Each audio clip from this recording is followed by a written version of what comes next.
Hello everybody, it's Mary Rose Feldman and welcome back to my studio for today's free class week. Tile and class and breath and mindfulness moment and all of that rolled into one. I'm super happy you're here. As you can see, I'm in my studio right now and there's a bit of chaos going on back there. It's a working studio and I've got a whole bunch of projects happening behind me. So it's not exactly the neatest thing to look at right now, but that's okay. That's reality. Okay, so we're going to start our tile for today. If you've been following along, you've heard some of this information before, but I'm going to repeat it for those who might be new here and haven't done a tile yet with me or during free class week. Supplies for this week are up to you. I'm going to explain what I'm choosing to tangle with. Tile, pen, graphite, but please, you are invited to use whatever you have handy and whatever you like. You do not need Zentangle branded tiles or microns. You may like a different combination, and that is all good. I'm also going to go through things at my own pace just to keep the video a little bit shorter and easier to get through. So I encourage you to pause and enjoy your tangling for as long as you want to. I explain and do and go right on to the next step just to keep the video more in line. So I encourage you, and I'll repeat that a lot just as a reminder because I don't want people to forget and then get stressed that they're trying to keep up and rush and all of that stuff. And also, you are free to make this your own. If I'm doing something and you like to do it in a different way or a variation, you're invited to do that. Be yourself, be your unique, creative being. This is not about copying. This is about inspiration, tangling together, creativity, a breath, and a moment of gratitude, and all the good things that surround one pen stroke at a time. Okay, so let's go ahead and begin with just that, a breath and a moment of gratitude. I like to sit nice and tall, take a good deep breath, drop my shoulders, feet on the ground. Nice full breath in and out.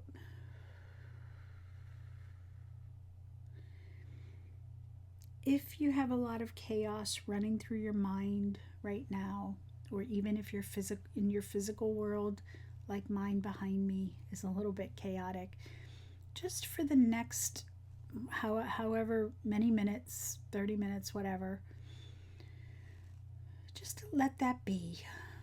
Just accept it. No judgment, no problem solving. It just is the way it is right now.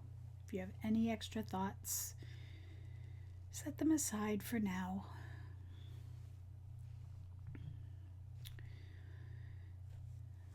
Today's affirmation is, today I choose to love myself.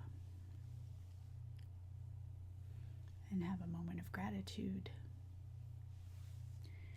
Come back when you're ready. Okay, there's our affirmation card today. This is from my affirmation deck. And people like to see the artwork. Okay, so we are going to start today with a little bit of practice. I'm just going to use a pen for practice. We're going to do our tile right on our tangle right on our tile. But before we start, I wanted to go over a little bit about auras and just some practice. I think people get used to doing auras so linearly, and they have a lot of flow to them when you get the hang of it. So what I want you to do is just take two little orbs far apart. We're just going to do a little bit of aura practice. And what you're going to do is connect those two orbs with a shallow S-curve. This is the start of our tangle pattern.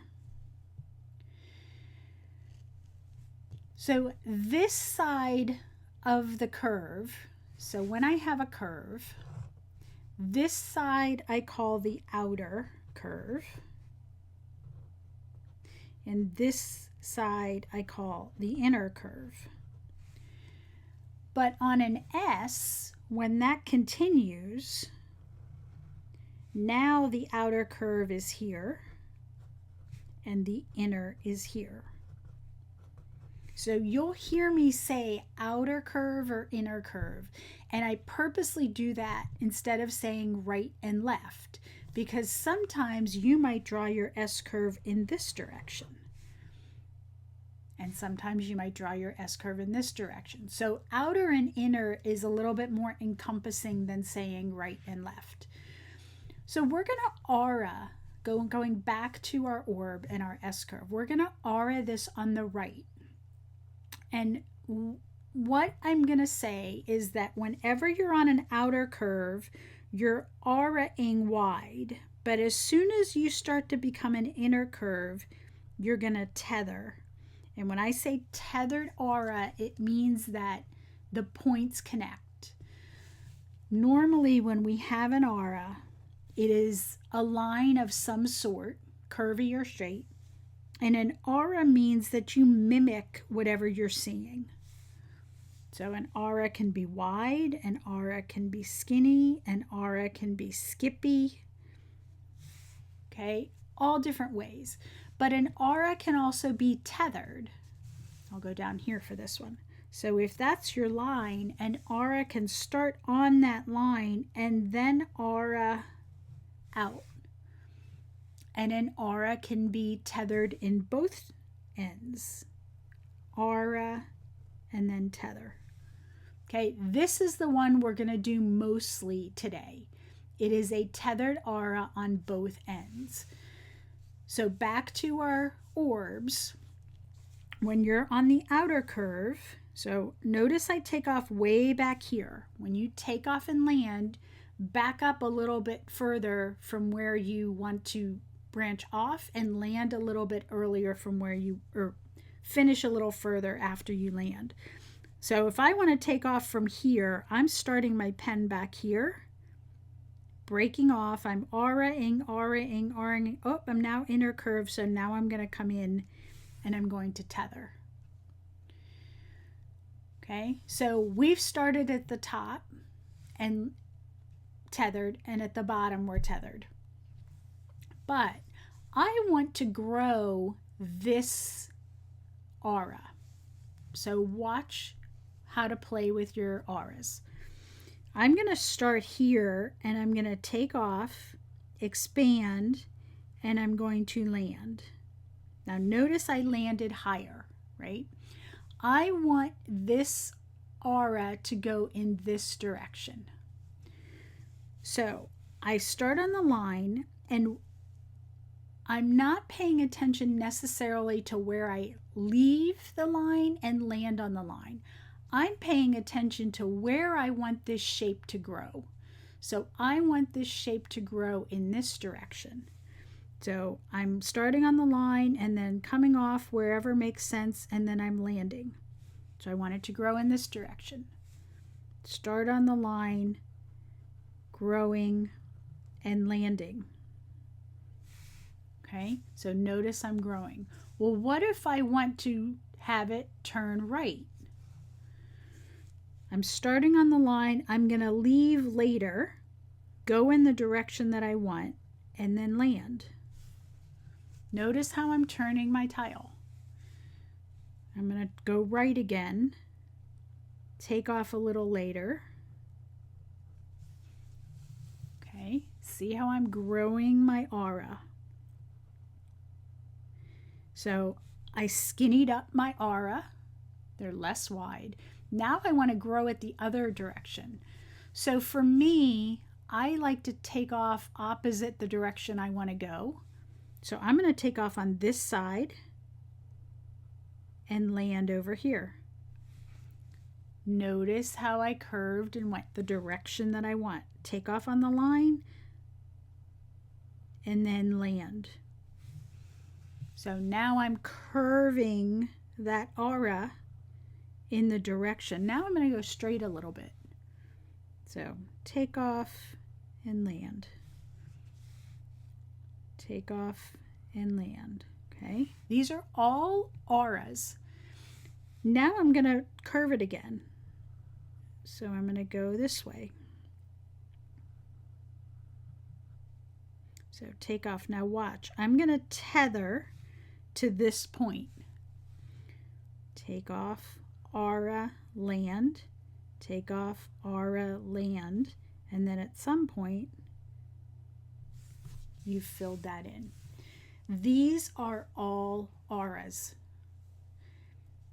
And it is so relaxing to have a tile that just plays with auras in this capacity. It's similar to Senna when you play with the Tangle Senna. It's just auras and you just keep filling in and filling in. Okay, so this is the way you play with them. We're starting with this shape, and let's get to our tangle. Normally I would not show you the tangles ahead of time for gentle tangling projects unless it's a Zia. I try not to show.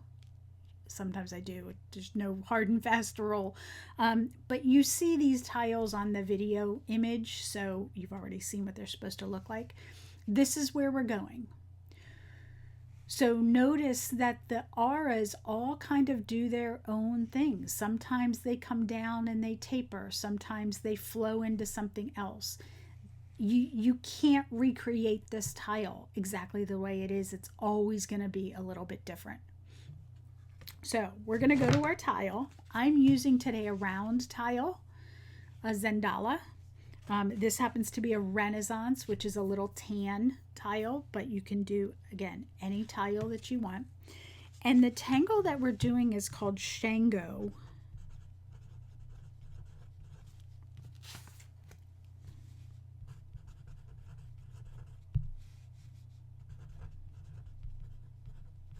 So Mildy Weiss.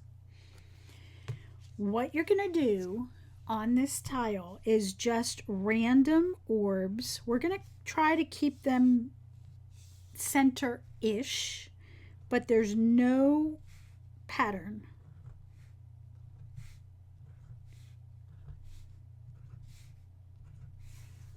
So just random orbs.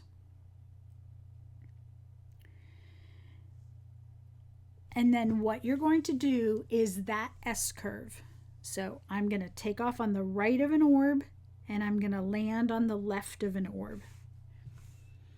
You do not have to do every single connection of every possible way. You're going to pick and choose which ones. You're always going to, whichever way you drew your S, your connector, is the same way you're going to do it every single time. So if you drew it the other direction, go that direction the whole time. And you're just going to pick and choose.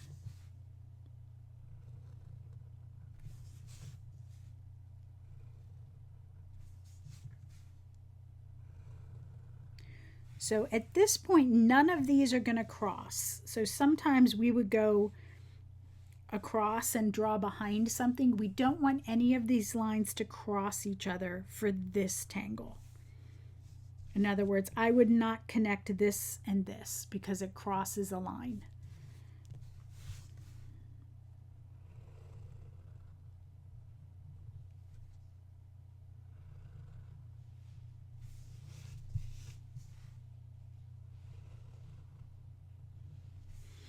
Many tangle patterns have this type of a start.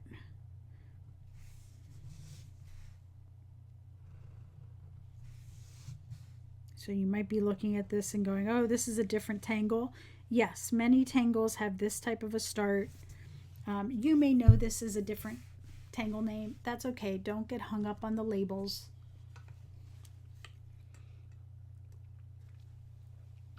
Okay, so what you're going to do once you're done with that is on every S-curve that you have, you're going to do 2 auras. So the aura starts at the orb, goes wider on the outer curve, and then lands on the inner curve.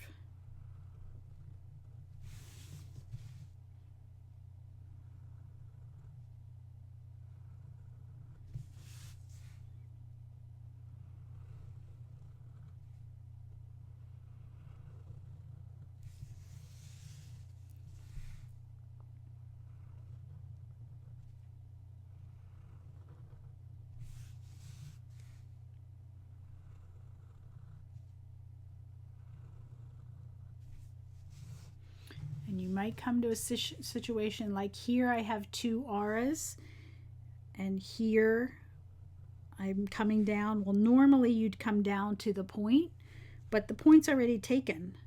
So this one's going to be shorter. Okay, it's not necessarily a draw behind situation.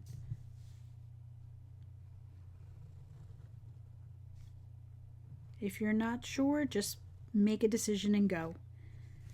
These are just auras. This is a very organic tangle pattern.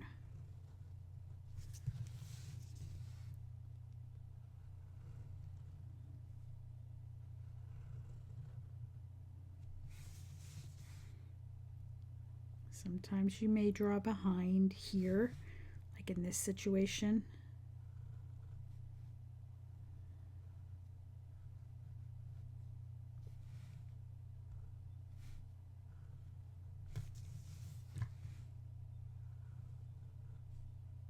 So right now I'm just doing 2 auras to fill space, get us started.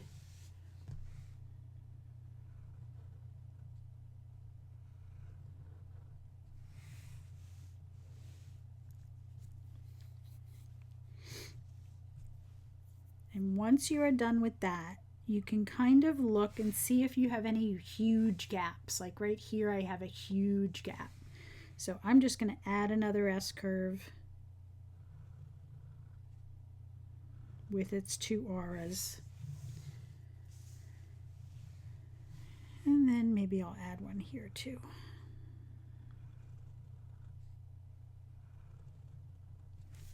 Okay, so you have something like this. Very organic. Yours is going to be very, very different.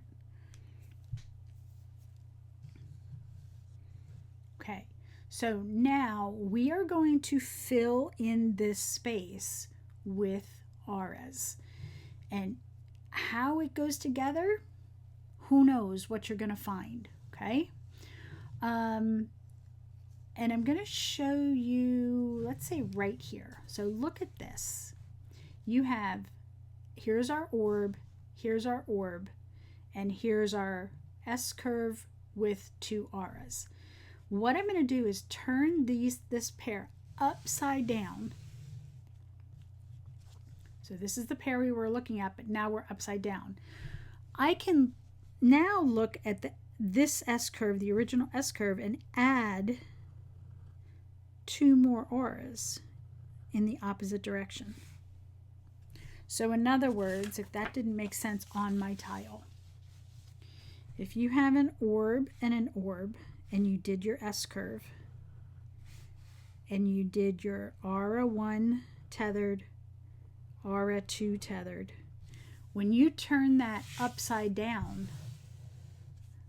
you can also do an aura 1 tethered and an aura 2 tethered. So that's one thing I'm going to look for, is where can I do those auras on the other side? Like right here. Here's an orb and here's an orb. Here's my 2 auras. I'm not turned around, right? Here's the S curve. Here's the 2 auras. Now I can add 2 more auras. I'm expanding on the outer curve and I'm landing on the inner curve.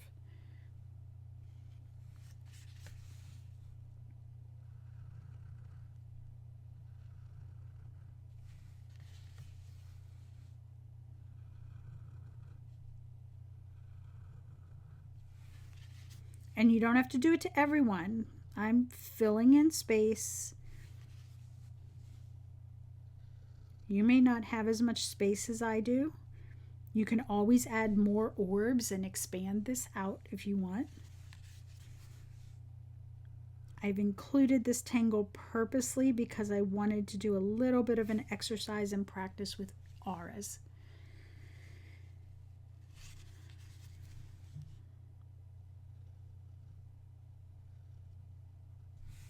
So I'm going to leave that there for now. There's other places I can go, but I'm going to keep going. So now let's look at the empty spaces in between. And I'm going to look at this one right here. When you have an empty space and you're playing with auras like this, you have a choice about which side to aura. You can aura this side, you can aura this side, or you can aura this side. And the more you play with auras, the more you're going to get an idea for which way you like. And sometimes it's based on the tile. If I did a lot of curve auras, then I might want a straighter aura. So if you want to do the curve aura, we're going to start here and we're going to keep going. And we're going to fill that space just like we did practicing. Take off and land into that corner. Then you get these strips of curves, right? Let's look at this one. I have a slight curve, almost like a triangle. So what if I aura each one? I'm going to aura there, and then I'm going to aura here, and then I'm going to aura here. And then that's too small. So then you get that kind of a thing. Let's do this one, another similar triangle. I'm going to choose this side, and I'm just going to keep auraing that. So tethered aura out and land, out and land, out into the corner.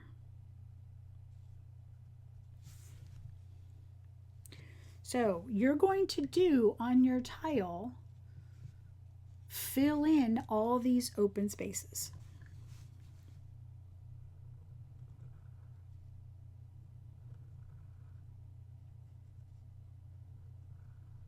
And you might get part way through and then change your mind. Like this one, I started that side and I thought, oh, that's too many. I don't want to keep going all the way into the corner. So I'm going to switch and I'm going to now aura another side. So you may get 2 auras in and go, nope, changing my mind.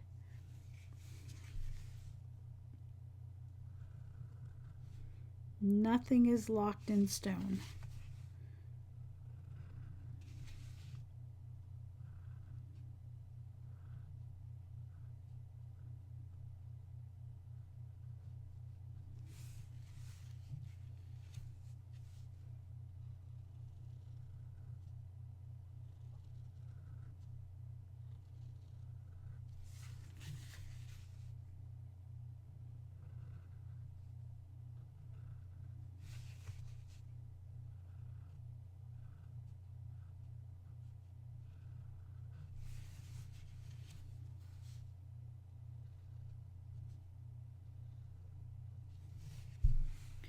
So remember in our practice, we took off and went in a straight line. So I'm auraing these auras right here, and I'm going this direction, but I don't want to fill that whole space with those auras.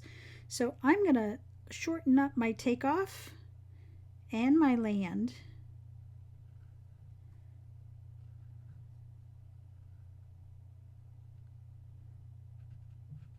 To just fill in there, and then I'm going to decide and pick another side, do a couple auras, turn my tile, aura something different.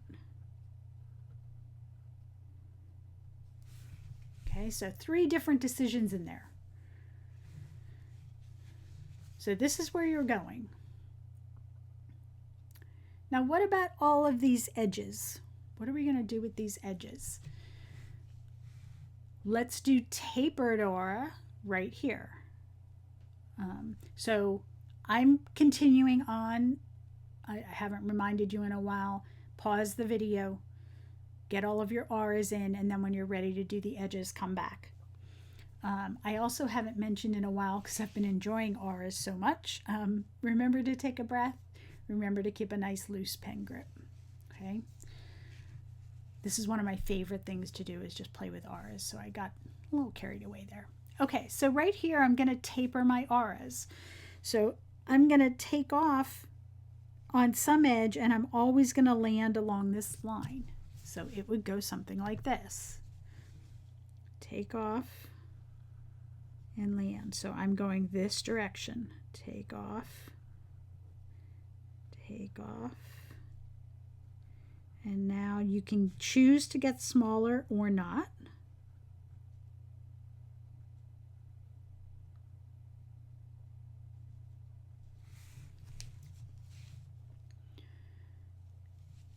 And then once you have something like this, I love points like this. So I'm going to choose to take off and aura, take off and aura. I'm going to go the other direction, take off and aura into that point. My lines are a little messy there. So notice how I just keep decreasing. Okay, where else do I want to do something on my edges? Here.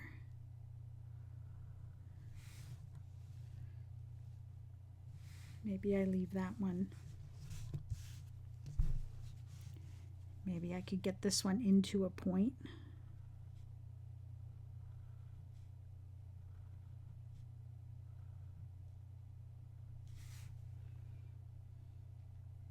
So all of this was just auras to a point. This one can tether. Taper, sorry, not tether.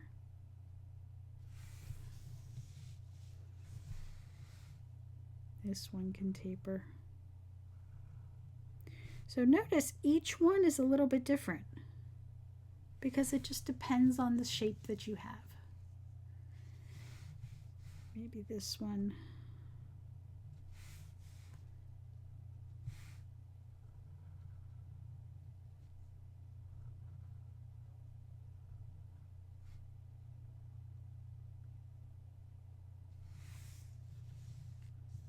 Okay, so I'm going to stop there. And that's all you need to do. That's it. That's the magic of auras and playing with auras. Shango is exactly this. I'll show you her finished. This is Mildy's sample on her step out. She played with wide auras and skinny auras. It all works, right? So before we shade, we're going to do one more accent before we shade. I like to add a little bit of line weight on this. And actually, it's more thickening the line than line weight. And I'm thinking about where I'm shading. Like right here, this is a great spot to shade. So I want this line to be a little bit thicker. Right here, this channel is a great place to shade. And sometimes this means holding out your tile and squinting. And you'll start to see which areas want to recess and be shaded and which areas want to come forward. So I'm just looking at these lines and identifying which ones are shading opportunities and thickening them. So line weight is when you have a variation of width.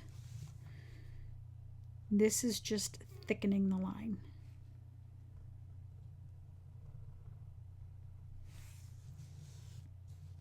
All right, so I think that's fine. I'm going to add one addition to this. I have a brown micron. This is the number 12 brown micron. You can do this with your black pen if you want, but I don't introduce brown in here very much, so I wanted to just give this as an opportunity.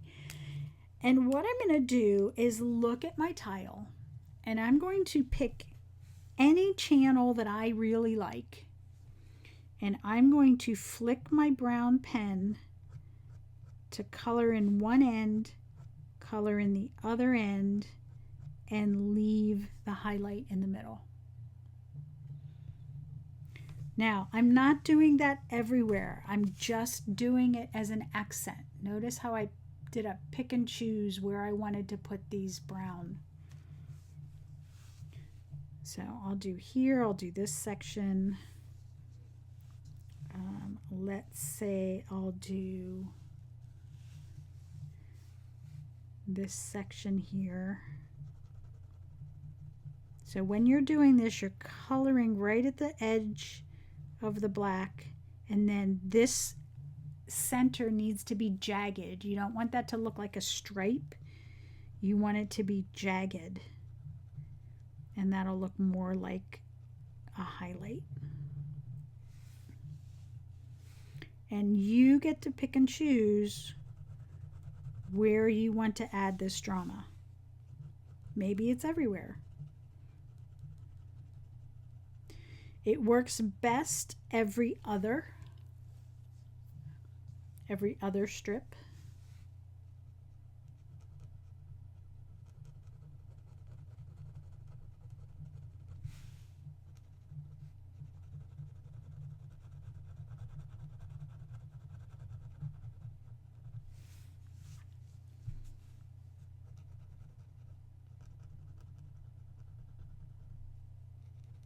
So if you were to come in here and stripe every little channel with brown, you would lose some of the detail.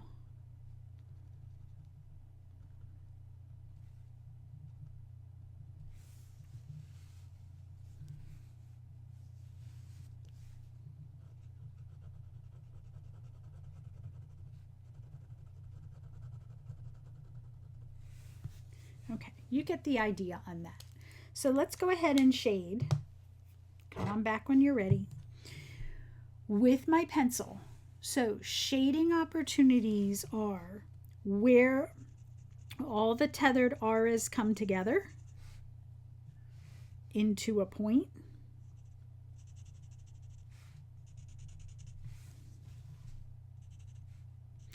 Shading opportunities are when you have channels of curves.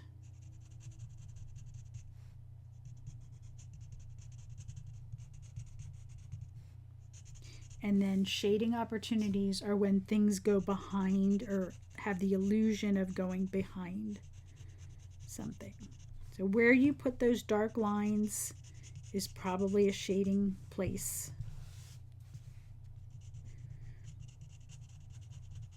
I highly recommend shading in baby steps. It's very easy to get excited about this and over darken your tile.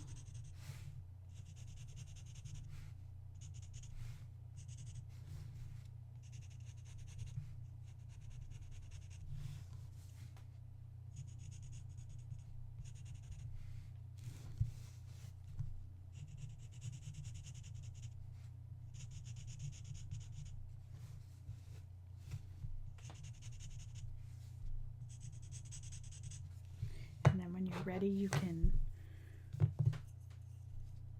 blend that out.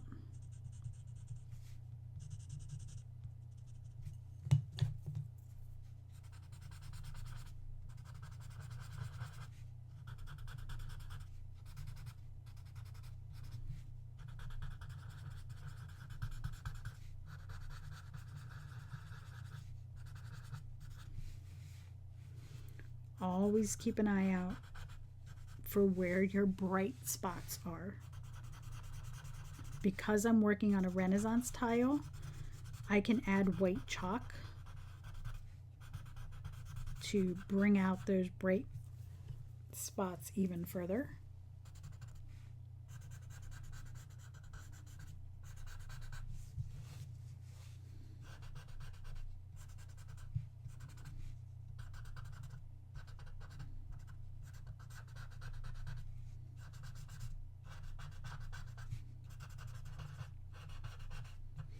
If you plan on doing white chalk, make sure you leave space for the white chalk.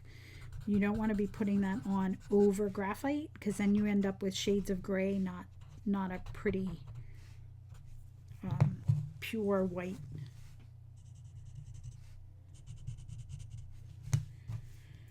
I've said in earlier videos, I do two-step shading.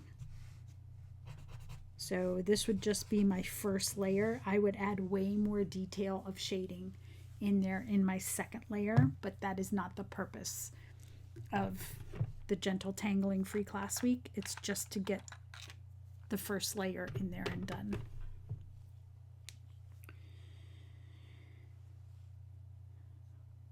Okay, so I have a white chalk pencil. Pause and come on back when you're ready. And all I'm going to do is in those highlights, I'm going to add my white chalk. So wherever I left that space in that brown, I'm going over it with white. And I'm going into the brown a little bit, so you get a nice fade off. You have pure white and then it goes into the brown a little bit, so you don't see the definitive break between the white chalk pencil and the brown. You want it all to blend.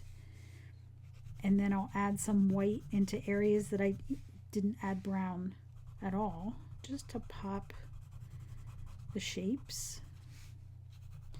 I have a couple areas that need more shading, but I think for now, I think they're fine.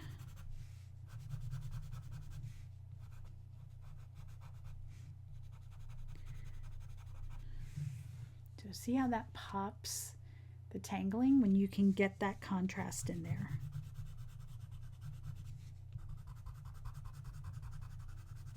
You can overdo it with the pencil too. Just like you can overdo shading, you can overdo pencil. White chalk pencil.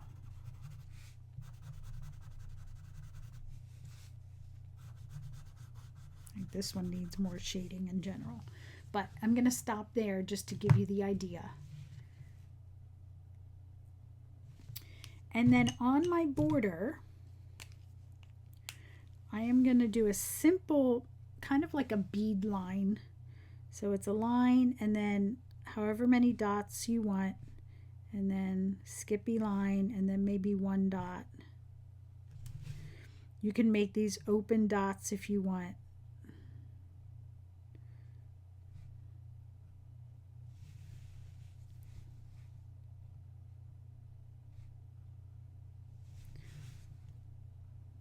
Sometimes I'll do the skippy line first and then I'll come back through, and that's usually how I do it.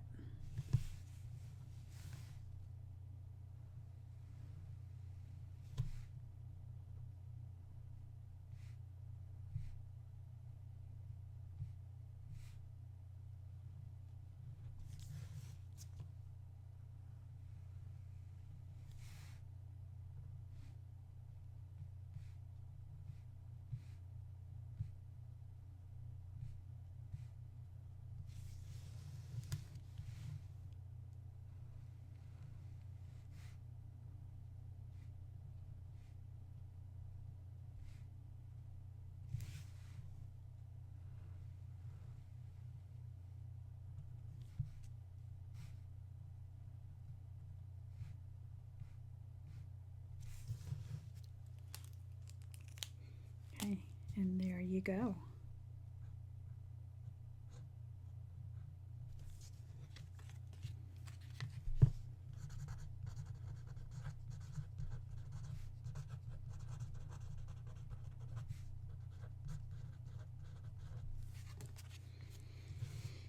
Love this tangle and playing with auras. Really give it a try.